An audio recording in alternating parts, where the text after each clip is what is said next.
Today, we're creating a character profile for one of the most celebrated and frankly, fascinating lunar mansions in Vedic astrology, Rohini.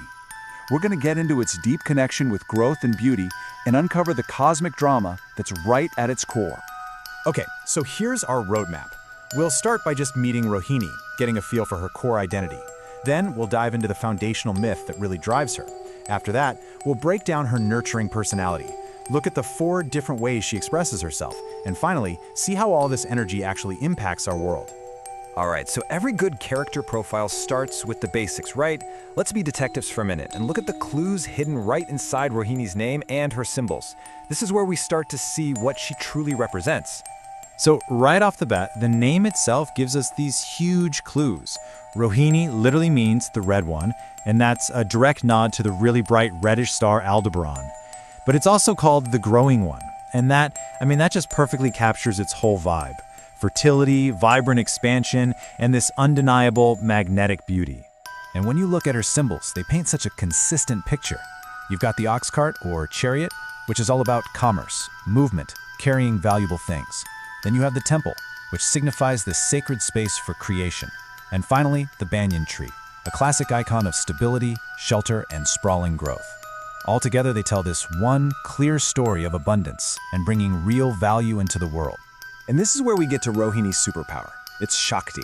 It's called Rohana Shakti, which is, and this is cool, the literal intrinsic power to make things grow. And we're talking about everything, from crops in a field and money in the bank to the growth of a family or the expansion of a huge business. It's the power of manifestation.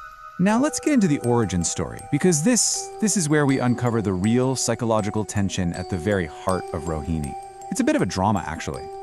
So, the main character in Rohini's story is the deity Prajapati, who you might also know as Brahma. He's the universal creator. His whole job, his entire purpose, is to bring forth life, to generate, to build, and just make sure the universe keeps on expanding. But here's where the story takes a turn. The myth tells us that after creating his incredibly beautiful daughter Rohini, Prajapati became, completely captivated by her. That pure, divine act of creation gets all tangled up with a very worldly, very human desire to possess the thing he created. It's such a powerful metaphor for this dynamic. So, this is it. This is the core conflict that defines everything about Rohini. On one side, you have that beautiful, pure impulse to create and nurture. And on the other, you have that very human, almost selfish desire to own, control, and hold on to that creation. This tension is key. Understanding this deep-seated tension is really the key to unlocking Rohini's whole personality. So with that in mind, let's break down her fundamental traits.